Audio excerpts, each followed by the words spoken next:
Hey everybody, welcome to another session on creating event-driven workloads with Knative and Direktiv. Today I'm joined with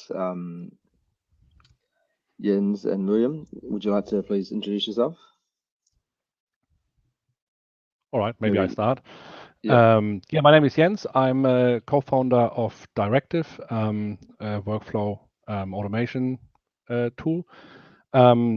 My experience in the industry is I mainly worked for the financial industry, German and Australian banks. Yeah, and then I started this company. That's me. And how long has the company been going for now? The company, Mm. we are working on this now a little bit more than a year. Yeah, that's Okay. from starting the concept to like a working product. Yeah. Okay. Thanks. Sorry, I had issues. As great technology as what we have, the moment I started the screen share, the whole the Firefox browser crashed. So for anybody out there, don't use Firefox to StreamYard. I guess introduction time. I'm Wilhelm Wonigkeit. I'm the CEO for Direktiv, but I'm not really a CEO. We just write cool software. So yeah, that's me. My background is I used to work for big enterprises like VMware and Dell and those kind of guys. And yeah, hooked up with Jens. We started, and this is where we are with Direktiv. Okay. Cool. Thanks. And yeah, I guess we can get started. I'll add All your right. slides. Yeah. Um, just let you know if everybody can see it, or Jens Yep. or Brad. Like I'm assuming you can see this. So, firstly, thanks, Brad. I really appreciate the time. We've been working with the CNCF. We actually attended KubeCon here in LA as well, which was interesting and fun. Um, like I said, I'm the CEO. I'm going to have Jens do a lot of talking as well. If you want to reach out to us, we're on LinkedIn, we're on Slack, we're on the CNCF channel. Ask us questions. We don't mind. I've spoken to so many people, and we love telling people what we do, and we also love learning from other people. So if you reach out, just yeah, feel free to do it on any of the channels. Um, I think what we want to do today is, so we were extremely excited by a couple of things, and we'll get to that. But the focus for us is what we really want to do is explain firstly why we love Knative, why we know why we chose Knative serving, Knative-eventing to build Direktiv, but to really understand all of this, and what I suggest whoever's watching this should do afterwards, really go read up on the resources that are available on Knative, especially serving and eventing. A quick overview is like serving is built on Kubernetes, and it supports deploying of serverless applications and functions. And eventing really allows us to build these event-driven architectures with the platforms. Those are the two very high-level statements.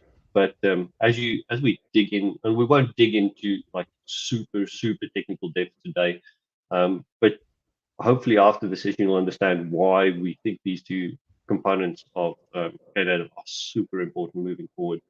And then selfless plug like Direktiv is an event-driven container orchestration engine. We actually use Knative extensively, and we'll be expanding on the capability in future. So the way we thought we'd structure this is just give you a quick Knative overview, and why you should care, obviously. We'll look a bit at serving, then I'll talk about eventing, and then we're actually going to show you how to build a event-driven workflow using Knative on Direktiv. And it's a very quick demo, but it also involves configuring the Knative part of it. So hopefully everybody will enjoy that. So the big announcement, obviously, and the one that got us really excited, is that Knative has become has applied to become an incubating project for CNCF. And what this means for us and for a lot of other, not just startups but also enterprise software products, is that people will start building applications on top of Knative because there's support, there's community support, there's a whole movement towards it. And for us, we banked on Knative probably. I don't know if Jens mentioned this, about 12 months ago. So it really is for us a big announcement. This, and we will keep supporting this as much as what we can moving forward. We'll still build a whole product on Knative and the features of Knative. And if you're not part of the Knative project, definitely head over there. Get yourself part of the community and read up on what all of us are doing there. So, like I said, Knative really is split into two components. There's Knative-serving, or for us at least, the two really critical parts is the Knative-serving part. And Knative-serving, the features that a lot of people depend on, and we depend on, is the ability to deploy the serverless containers, the auto-scaling features for the serverless containers, and specifically for us as well, the point-in-time snapshots.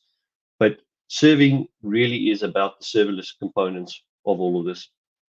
The eventing is interesting because eventing is basically a way to drive event-driven architectures on top of the Knative-serving component, or if you look at the very low platforms, the Kubernetes part of it. And Knative eventing is great for building these event-driven architectures because it standardizes the source. It supports cloud events, and we'll get a bit into what cloud events are. But Knative eventing, the eventing part is this concept of standardizing events inputs while building your services and then not having to change your services all the time to fit with the events that's coming in. And we'll go into depth a bit more on each of these. So I took this from the Knative website, and from the Knative website, I've really highlighted 4 of the advantages that they highlight for Knative. So stand up scalable, secure, stateless services in seconds. For us, and the reason Direktiv chose Knative is because we can apply the same principles then to our workflows and our services. And we don't actually need to manage the underlying Kubernetes environment because Knative does all of this for us. If you visualize this as a workflow that gets stood up as a service, we don't have to worry about any of the underlying components. We just let Knative take care of that. Focused API with high level of abstraction. So the API it allows us to use this API to quickly run and deploy and even improve everything in our engine based on the Knative expanding capabilities. So all we need to do is just hook into the new API features or adjust a bit on leveraging these new API features. Pluggable components that let you bring your own logging and monitoring. This was absolutely critical for us because in a workflow engine, nothing, or an orchestration engine, doesn't matter which one you pick, nothing is more important than metrics and flow and logging and error handling, debugging, auditing, tracing, because you need to improve execution times. You need to be able to let people know how long it took, why it took long, why it failed, what is the error condition rollbacks. It's a critical component for us. And then Knative allows anywhere Kubernetes runtimes, and who cares about platform when it runs anywhere? So it doesn't matter which public cloud provider you choose, if it's on-site, off-site, hybrid, multi-hybrid. The great thing about this is we can absolutely run our product anywhere, and there's no feature sets that we have to build in to be able to do this. So I hope that makes sense, just from a high level. What I did want to do is just this is a diagram we drew to explain to people why we chose each of the layers, and each of these layers really build upon each other. So Kubernetes offers a whole bunch of features and sets that everybody wants to use, but Knative just expands on that. And what we chose to do with Direktiv is just take the really core of these two products, Kubernetes, Knative building on Kubernetes and Direktiv building on the Knative parts. And we've highlighted a couple that I think there's 6, 7, 8. It's the core of what makes our Direktiv product really, really good is container-driven, serverless workflows, extensible event integration. You can read through it yourself, but those features all come from the use of the Knative platform and the Kubernetes platform. And like I said, every time we improve on Knative, we improve on Kubernetes, we'll just keep improving on the Direktiv product based on what we can leverage from these underlying layers. All right, so now I'm going to let Jens talk because I'm going to have a sip of water. Yes. Go. Yes. Brad, sorry, do you have any questions? I'm assuming it's okay. Looks very good. Yeah, maybe All right. if you just go back one slide. Yep. Just talking about directives. So we have Knative. Yep. What other open source tools are you using at the moment? There's a few more in the mix as well. Yeah. Actually, Jens, do you want to take this one? Yeah. For let me think. First of all, we are using the Kong ingress controller for our ingress controller for Knative. Knative comes with its own solution or supporting multiple solutions. We opted into Kong because we are using it for to leverage Kong's API gateway capabilities, like request limiting and all these kinds of stuff, and API keys and all these things. We are using OpenTelemetry and the open source OpenTelemetry agent to provide the metrics and tracing to whatever backend you choose to use.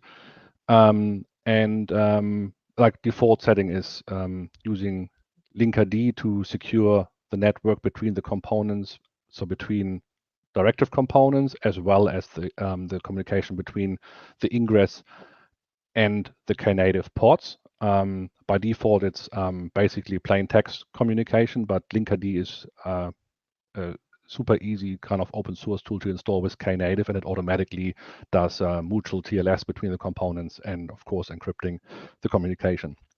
And I think that is Fluent Bit for logging. It's a default one too, but the logging stuff is basically it's up to you to pick the tool of your choice. We are using Fluent Bit for that. Yeah. Okay. And then if someone wanted to maybe not use Kong, they could just bring their own sort of ingress as well, or do you have to use Kong?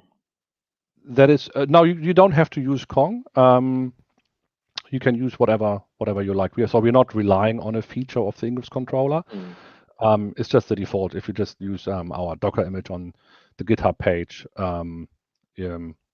are using Kong. Yep. Okay. Thanks. Sounds good. All right. Go for it, Jens. Knative-serving. All right. First of all, again, it's all with the background. Why have we picked Knative, or why are we using Knative? And for us, the most important reason to do that is because if you're talking serverless, you always people are confusing it or using serverless and function as a service as the same thing, although it's not. Function as a service, for example, like the Amazon functions, Lambda. You have to implement a certain function signature, right? So they're giving you you have to implement this function and then you can deploy it, which automatically means you have to write in the languages they are supporting, like it can be Python, Node, Ruby, or whatever your function as a service solution provides. Unlike Knative, they are just saying, you just provide a service at port 8080 is the default, and then we sort out the rest, which means it brings a lot of freedom to your serverless solution, because you can write in any languages as long as you're providing a port 8080 listener to Knative. Again, then you can build your own images. You can put files on your images, whatever you want. The only requirement for Knative is provide us a port and we call it. I think that is. Yeah. Or you can go back one little thing. Go back one slide. But in general, what we kind of found out and why we are doing it is that Knative is not only a serverless solution. It basically reduces Kubernetes deployment complexity a lot. So basically, I'm always saying it's shifting the deployment from more infrastructure focused. That's the default Kubernetes one. So you're creating services, you're creating pods, you're linking them up, and you are creating rules. And this sounds more infrastructure than application kind of focused, where Knative turns this around, and now your deployments are on a higher level on where your application is basically the focus of the deployment. So you're saying, this is the service I want to deploy. This is the image. these are the routes, these are the versions. So all of a sudden, the underlying Kubernetes, let's say, infrastructure configuration doesn't matter anymore. Your service is the most important component in this Knative environment. So even if you're saying serverless, I highly recommend if you are deploying, like, let's say, APIs, you should look at Knative to deploy your APIs, because it makes the deployment process like so much simpler than what it is like natively with Kubernetes. Right, now we can go to the next slide. I have a couple of questions on that. Yeah. With APIs, like, let's say, developers are using Swagger or something, can you bring your Swagger file with building those APIs in Knative in some sort of form? Yes, okay. Knative is the only kind of limitation is that it's just like one port, but an API would listen to just one port. And that's what I said. What runs in the container does not matter at all. Whatever you've done before, you can do in this container, and can use Knative only as a mechanism, basically to spin up your API on demand. Yeah, so you can do those things. And again, this is one of the benefits compared to function as a service, where this would be a real problem. And in terms of cold start, so a lot of the cloud providers are still struggling with cold starts of functions. Do you see a speed increase when using Knative opposed to them? Well, that is a problem every serverless solution has, and there are even like PhD documents discussing that and how to like make that better. The nice thing about, and that's why I said, if you are using, like, if you're deploying APIs, think about Knative. You don't have to use the scale to and from 0 feature in Knative. You can say run at least, if that is an important service where you need a certain response time all the time without a cold start, then you can say run one instance all the time. Yeah, so provision one and run one. It would still scale up from 1 to X, whatever you define, but it would run always one, so you would avoid this cold start problem. Yeah, and you could probably make it so you don't have to pull your Docker containers each time, and they're sort of somewhat cached. And yeah, because, then it would run. Yeah, okay, thanks. All right, okay, so let's go. Yeah, go. I'm still going. So we thought maybe we just like we show you quickly what like the main features and our opinion, what the main features are of Knative.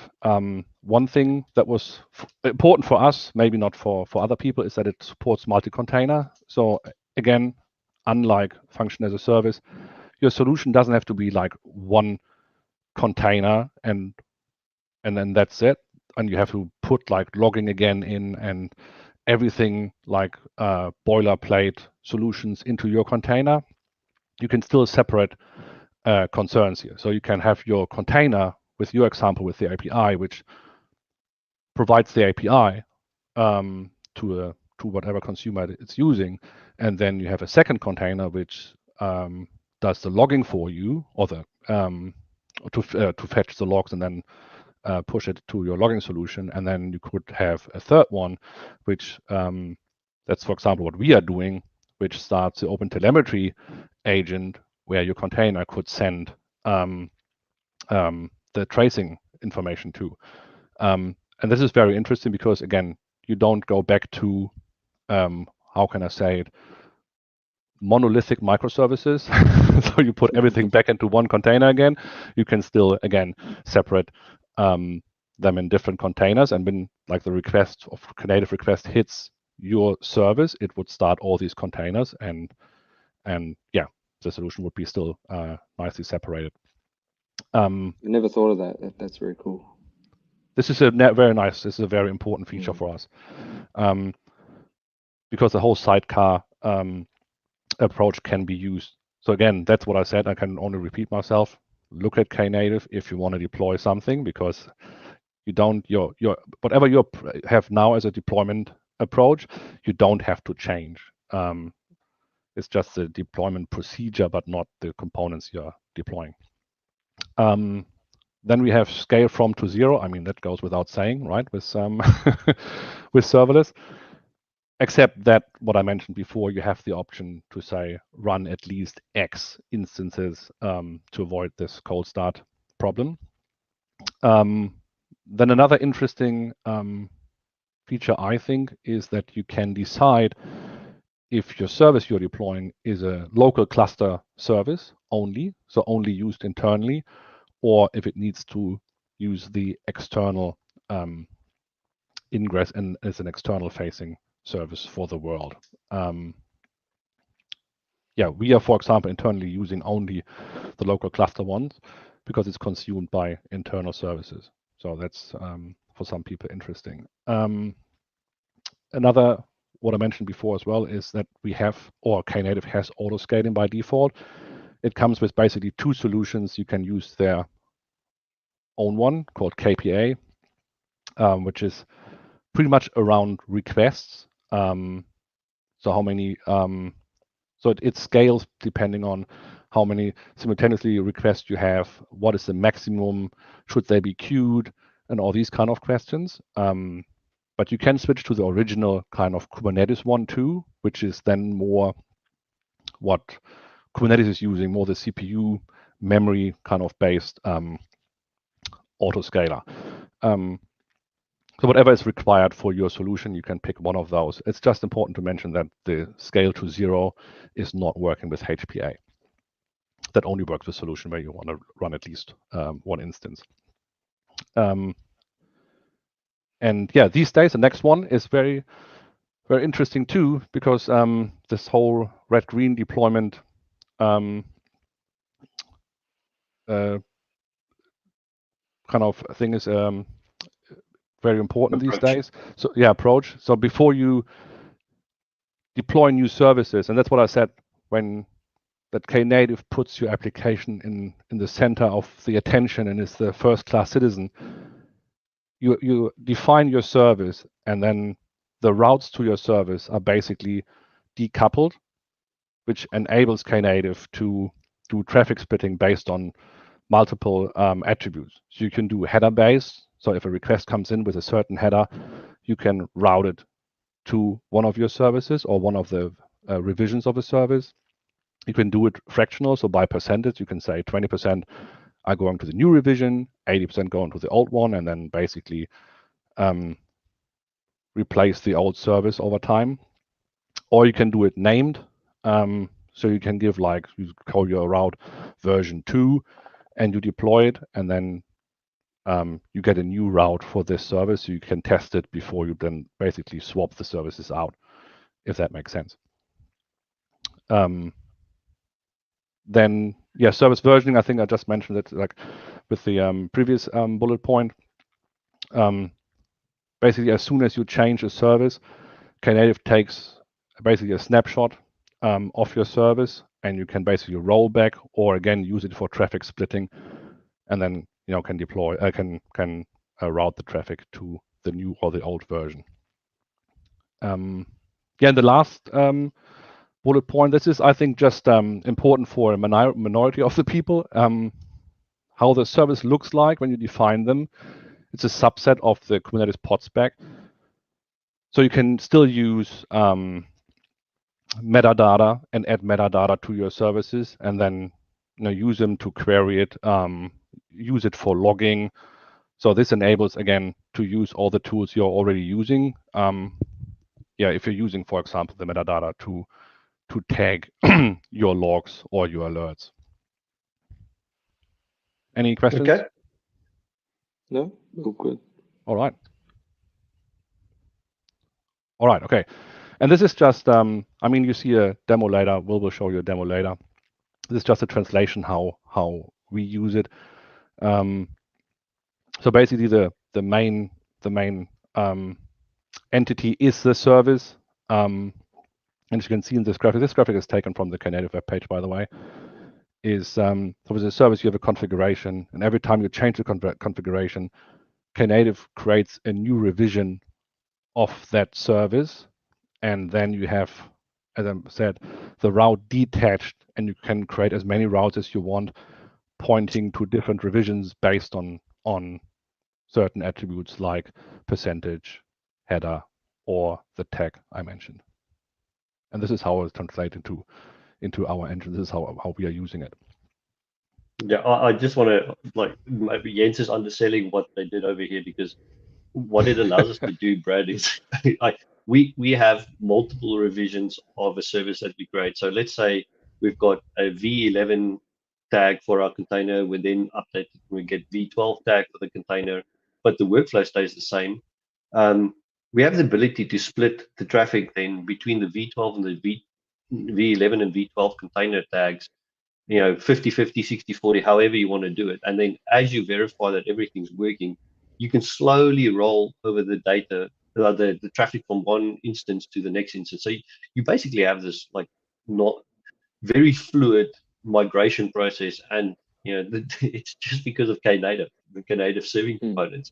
But in a workflow engine, that's super critical, because you have a working orchestration policy. You want to change something, but you don't always know what the impact is going to be from like the get-go, and just switch over the 10% of the traffic and start rolling it across. It's such an important feature of how we use it in Direktiv.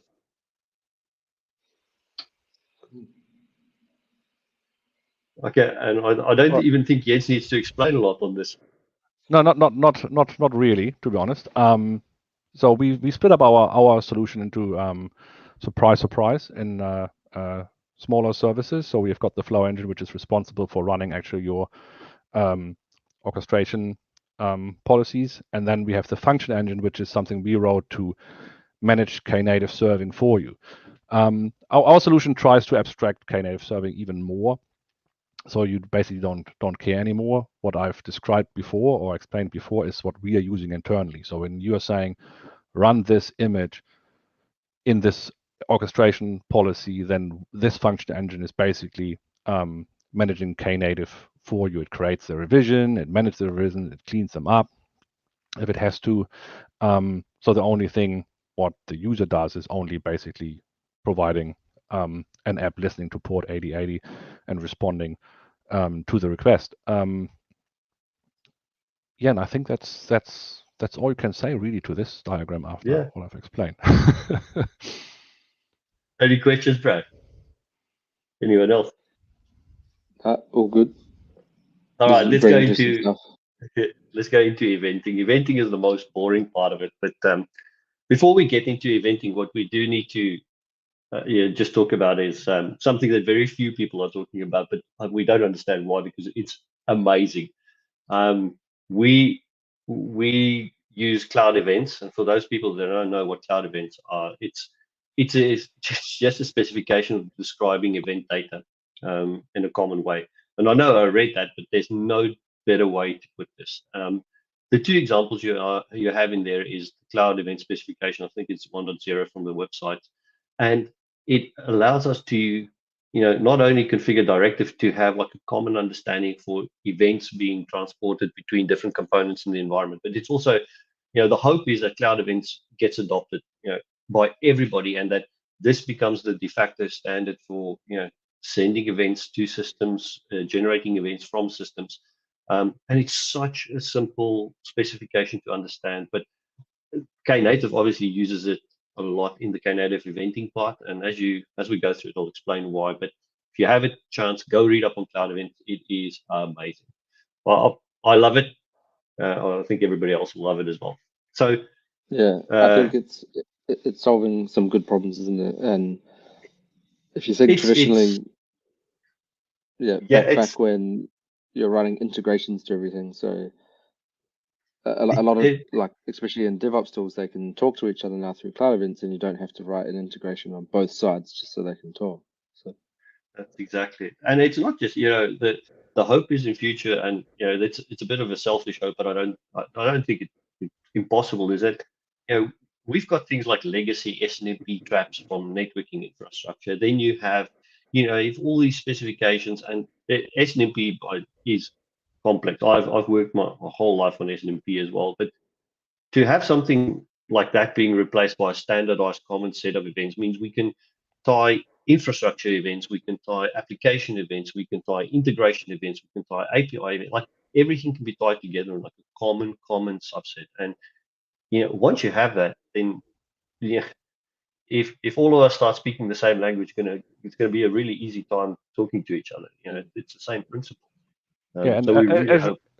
And Azure and Oracle are already using it for their internal events, which is quite nice. AWS and Google are lagging behind a little bit. They have their own standards, but I think you shouldn't find it open, easy to use standard. So I'm assuming it will come soon. All right, Knative eventing, it should read at the top. So I did do my homework and fix up that, but that's okay. So Knative eventing usage pattern. So when we talk about Knative eventing, there's really 3 usage patterns you can use for Knative eventing. The very first one, and the most simple one, is a source to a sink. And it is just, the source is going to send me an event, and the Knative service is going to receive that event. The sync's going to receive the event, but the source is a fire and forget. So there's no acknowledgement of it. There's no queuing. There's no back pressure. There's no filtering. This is just the most basic way to send an event into Knative eventing. All right. Then we get to a bit more complex, but also a bit more structured, and the ability to ensure that delivery takes place. This is a channel and subscription-based usage pattern. So in this case, we still have Knative events from different sources, but they get placed on a channel, and in this context, the channel is defined as a sink as well. And the channels have subscribers which can receive these events. So the channel sending out these events to these Knative services. But the important part in here is that what happens is all of the messaging becomes cloud event standardized. So all the messages from the sync channel to the sync service is a cloud event. I guess one of the non-features for this is you can't do any filtering. This is just we always use this in the context of just fire as many as what you can at a service, and the service needs to do with the events what the service needs to do with it. So that's channel and subscription. Then the last one, which is the one that we've implemented, and it's a usage pattern we think will take off much more than any of the other ones, is the broker and trigger. And this is typically what you would expect from a real event eventing service. Is you have event sources, they send it to the broker, and you have event triggers which subscribe to this broker. But the important part is that each of these event triggers can have filters applied to it, which means instead of just receiving a flood of events from the broker, they can choose to subscribe for a certain type of event.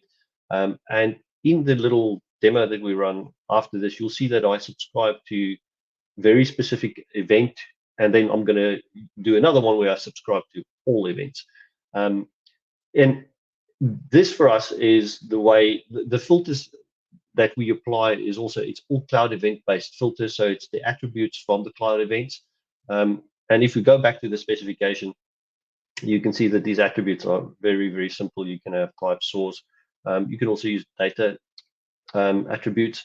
And the whole principle of this is that you filter prior to actually injecting into the Knative service. And it just makes it really, really simple. I mean, Jens can talk a lot more on this if you want to, but it's such a simple concept of the Knative eventing part. And I mean, if you look at this stuff, some people will recognize it as like, oh, I can do the same thing with Kafka, and it's absolutely true. Knative eventing as an underlying mechanism supports multiple of these message systems like Kafka and Rabbit. The nice thing is, and this is not mentioned here, is that Knative is basically, again, abstracting the underlying messaging infrastructure from you. So on the source side and on the receiver side, you basically just agree on getting a cloud event, and that's all you agree on. So you're not like tied into, and again, you mentioned it with integration problems. It's not only the message you have to agree on, right? It's the mechanism too. And Knative nicely abstracts this and brings it one level up and just say, okay, just, receive cloud events or send cloud events, and that's all you need to do. And the rest is then done by magic, by Knative-eventing. Start calling it Knative magic. So the way we do this is we've actually created the Knative event. Direktiv uses Knative eventing, obviously, as the event source, but we also provide a synchronous source for integration. It's on our GitHub page. I'll show you a screenshot after this. The directive source, you can set the type, the source as a directive type. The image we use is directive source. So again, we're showing you the internals of how this how it's built. When you actually configure this in Direktiv, you don't see any of this, nothing, and all you see is an event definition that you need to tell the workflow or the policy engine to start with or to wait for. All of this becomes absolutely hidden from most people. They'll never see it unless it's the first time you configure it. And what we do is we also, because we are standardizing on cloud events from Knative, we also decided that because the Knative eventing sources are growing by the day, but we don't support that. Not everything is not supported yet. So what we've done in Direktiv itself is we can receive cloud events via broker, cloud events via webhook as well. So if something isn't supported today by Knative eventing, you can inject it via our webhook into the Direktiv engine. But again, all of that is standardized as cloud events, and it's really a big thing for us because the whole workflow policy is built on the idea and the notion that have this filter that you can apply to kick off the workflow policy based on the event type. So if you want to go have a look, there's the Knative eventing sources. We'll put all the details of this up on a page, and then people can go through it and have a look at it, all the info. So I'm going to speed up a bit, Brad, because we're running behind. But so in the next couple of slides, 2 slides, I'm going to explain what Direktiv does. So Direktiv is an orchestration engine. It's an event-driven orchestration engine. So like I said, and as we've explained to you now, everything's based on events. You can start, stop workflows based on events, pause workflows based on events. Everything is event-driven. It runs everything serverless, so we obviously heavily depend on Knative for that. And we use your containers inside the orchestration policies. So we spin up the containers, pass it the data on port 8080, and then receive the port data back on port 8080. And that data is stateful. It retains its state as it transitions through the orchestration policy. But how all of this fits together is like this. So all of our Knative eventing and our other eventing sources hit the APIs. Our function engine is the one that talks to the Knative serving part that will stop and start the containers and do everything it needs to do. And then, like I said, the logging, the tracing, the metrics, everything gets in via the Fluid Pit, OpenTelemetry, or Prometheus. So, you'll see a lot of CNCF projects in there, and it's because we really love it and we use it a lot. That's how all of this fits together. Any questions? No questions. I just really like how you're not trying to reinvent the wheel, and people that have knowledge on Prometheus and OpenTelemetry, they can really just leverage their skills. It was so important for us because what the reason we chose serverless is because we didn't want people to write code inside our platform yet again, and then go to people and say, we want to limit you yet again to only using Python or Node or Go or something. So that's why we chose serverless. We chose eventing because it's cloud events, and we don't have to tell people that you have to create an event in this type or in this format or in this structure. We chose Prometheus, Telemetry, and Fluid Pit because they are all standardized. Like, we don't have to, like, the whole idea of Direktiv is that we don't enforce something on people. You choose and will abide. It's going to sound silly, like the dude abides. It's a Big Lebowski reference. If somebody watches Big Lebowski, the dude abides. That's what Direktiv does. We just we'll make sure it runs. So what we'll quickly do is, and this is going to be a bit of a stretch, but we'll try and get through this. I'm going to configure a VMware ESXi source. We're going to configure a directive Knative eventing source. We're going to configure a directive Knative eventing trigger, and then we're going to see what happens when all of these fit together. So what I need you guys to do now is talk 2 seconds, because remember Firefox crashed as I logged in. Sure. Let's get this 10.0. There we go. So that is my ESXi host. And this is, so what I've done here is I've just started a directive instance from the Docker. Oh, it's a Docker package that we have. You can see I've just enabled eventing, which means we actually started up with the eventing enabled. And I think what we can do is it should be running. I'm not going to go and test all of that, but let's hit the directive page. Yep, you can see this was running. This is the directive namespace. So we've created one namespace in here called directive. We'll see there's no workflows configured yet. And by the way, if you're looking at this, this is the last time you're probably going to see this UI. The new UI is being built. So I don't think we'll do another demo using this one, which is sad. All right, so let's get into the container. The first thing we're going to do is I need to install the VMware Tanzu sources. So if you don't know what that is, Knative sources.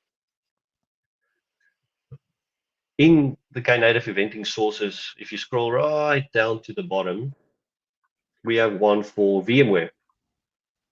And this is vSphere events. So this is a source that connects to a vSphere host and listens for the events coming in. And I'm going to install this. Might already be installed, but let's have a go. So KC apply, and we're just installing that. It should already be installed. Yep, unchanged. So that's all good. So we've installed the VMware. It's released by the Tanzu group in any case. The next thing we're going to do is we need to create a secret for my ESXi host, because I logged in and everybody else would need to log in, and so would the eventing need to log in. So there's my password. Don't worry, we're going to destroy this machine afterwards. And this is just creating a secret called vSphere credentials. So the next thing we need to do is actually create the VMware, the vSphere source. So it's very simple. The API version is just a version that we installed for Knative eventing. So again, if you look at overview, VMware, you'll see this is just what we've installed. Apologies. And then we're going to give it a name called source. This is the address for the ESXi host. So very, very simple. We're telling it to use the vSphere credential secret we just created. And the rest is just Knative eventing configurations, and application is JSON payload. So that source is now created. So let's have a look and see that the source is actually working. But it's worthwhile probably mentioning that the sync is configured there, and then it goes to the broker, because you talked about the different approaches, how to connect syncs and sources. But this means every event goes to Knative's broker. Yep. Sorry. Yeah. Thanks, Jens. Chip in where you can. You can see that it's all good now. It's connected. It's ready to go.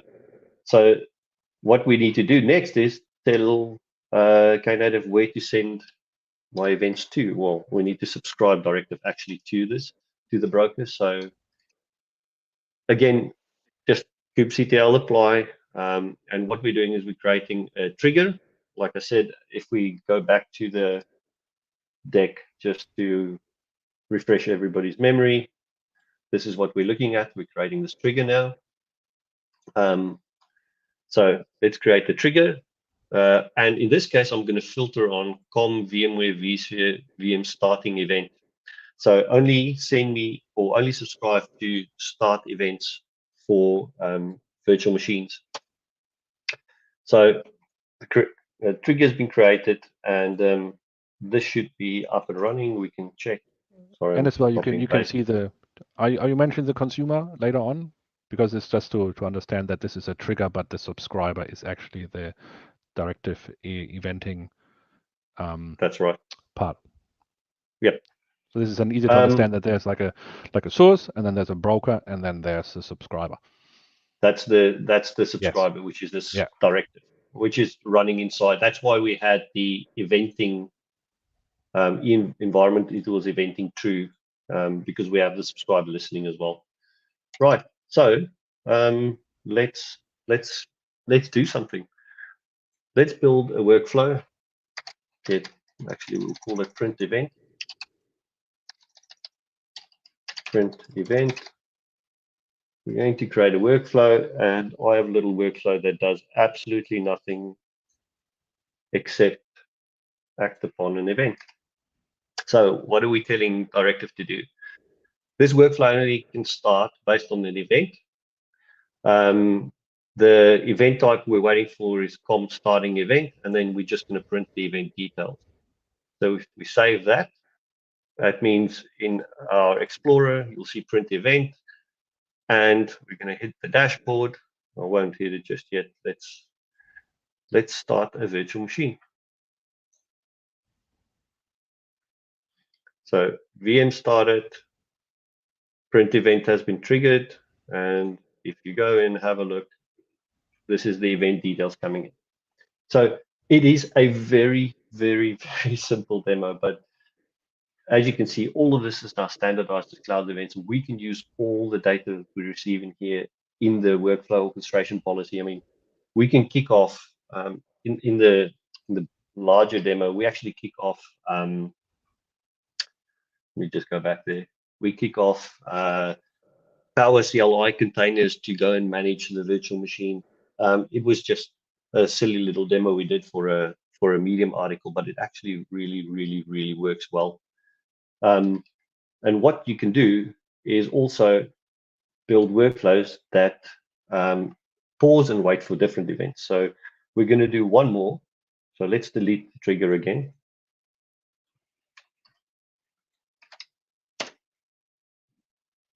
And now what we're going to do is create a trigger without a filter. So it means don't filter anything, just send me as many messages as what you can from the VMware environment. Now, before we do that, we definitely want to shut this down. One little thing, if people are wondering what the KC command is, it's just an alias for kubectl, Yeah. so to avoid confusion. We are super lazy when it comes to this type of stuff. All right, so what have we just done? We've now created this trigger, and there's no filter on it. And I'm going to just modify this workflow a bit. So let's have a look at this. Print event, and let's do this. So we're going to still start based on an event, but what we're going to do now is we print obviously what we get, and then we're going to wait for a VMware stopping event. So the orchestration policy is going to do the following. It'll kick off and print whatever it's received. Then it's going to sit there in a state, and we've set it to timeout of 1 hour, and wait for a VM stopping event to come in before it finishes off. So this is literally building event-driven orchestration policies now. So let's do this. I'm going to go back to Explorer, instances. You can see the versioning has changed. So the old version's disappeared.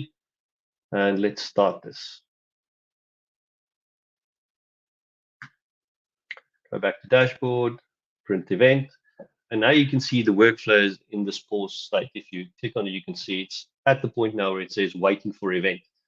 And this will obviously sit there now until I stop the event, or however long you configure the timeout to be. So if we then go and power off, and you can see workflow completed because we received the stopping event. And the important thing here is remember I said this data is stateful throughout the directive workflows. You can see the starting event, the stopping event, and that's because we didn't do any modification of the JSON data as it flowed through the event states and through the orchestration policy states. So that's it. I think we're done. That's the process, by the way. Secrets, listener, and trigger. Any questions? Cool. And if anyone wants to get started using Direktive, where will they go? Yep. So the best place to start is GitHub, and it is super easy. If you go to GitHub Direktiv with a K, D-I-R-E-K-T-I-V. It's if you follow why we chose the name, it's actually a source code construct. That means you tell things how to do it, but you don't actually get involved in running it. That's exactly what the policy engine does. But you go to the page, star it if you think it's worthwhile starring it. But it's as simple as running this Docker command. And what it actually does, it spins up a Docker container. We've got K3s installed. You can add a couple of environmental variables to start, as an example, the eventing and all of that. But like, this is the most simplest way and the easiest way to get it up and running. And it takes you about 4 or 5 minutes to get all of this done. The best place for documentation, docs.directive.io. And if you want to go specifically to the events part, this is the eventing part. So this is where we explain how the sources and sinks work. We've got a Kafka example in here. Very, very simple to use. And if you don't have Knative eventing, what we've also done is we've actually built tutorials on how to make Azure, Amazon, and Google Cloud send you cloud events from their event standards. So in as an example, in the Amazon one, we give you a template of how you can configure a cloud event standard using the AWS eventing. I think it's EventBridge. So. Cool. And roadmap, what do you got on the roadmap for next year?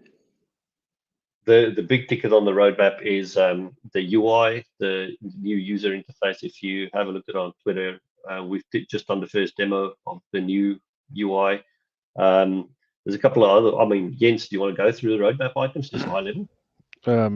Well, the UI is a big ticket item in the first quarter, and then there's other things. I think in this context hard to understand, but a better integration of the if you use your custom Knative containers in our workflow policies, it's a better integration. So you know what input fields are required. So the end user consuming the container in the workflow doesn't need to read the full documentation every time. It can just like gets it served in the UI.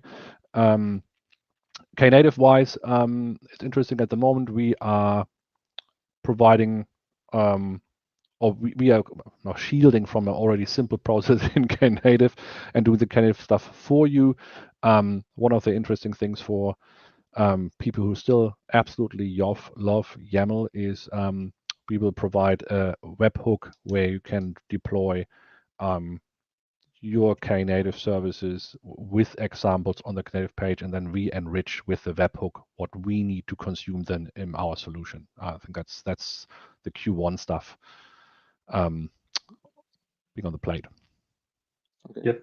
And you mentioned the blog before. I've said it's quite good. If anyone wants to check it out, it's blog.directive.io as well. So there's a few tutorials in there as well, isn't there? Yeah. There's a whole bunch of them in there. And it's quite a good one. The blog articles, yeah, they're all written as tutorial type articles. So you can implement basically everything that's in those articles in the Docker container. We try to do that at least. We steer away from posting stuff to the blog that's like customer specific. Yep. Okay, and if anyone wants to reach out to you for help, you're on CNCF Slack. Yep. We're on CNCF Slack. We've got Direktive channel on CNCF. There's also, in the GitHub page, there's a link direct to our direct Slack channels as well. Happy to drop in, ask us questions, ask for help. The guys are always there. We've got 3 different time zones, so there's always going to be somebody awake at some stage. So easy. Yeah. What's the time in San Francisco now? It is now 10 o'clock in the morning. Well, heading into 10 o'clock in the morning, and we've got to prepare to get Jens out of San Francisco today. So the gaming PCs and everything's going to be torn apart, and we're going to have to clean the apartments and all that kind of stuff. Yeah, he's And leaving passing the today. COVID test. Don't forget passing the COVID test. Passing the COVID test as well. Okay. So, all right. Well, yeah. Thanks very much for joining me. That was a really interesting session, and I've learned some stuff as well. So yeah, yeah, thank you very much. Thank you very much. Thanks a lot. All right. Have a good day. See you. You too.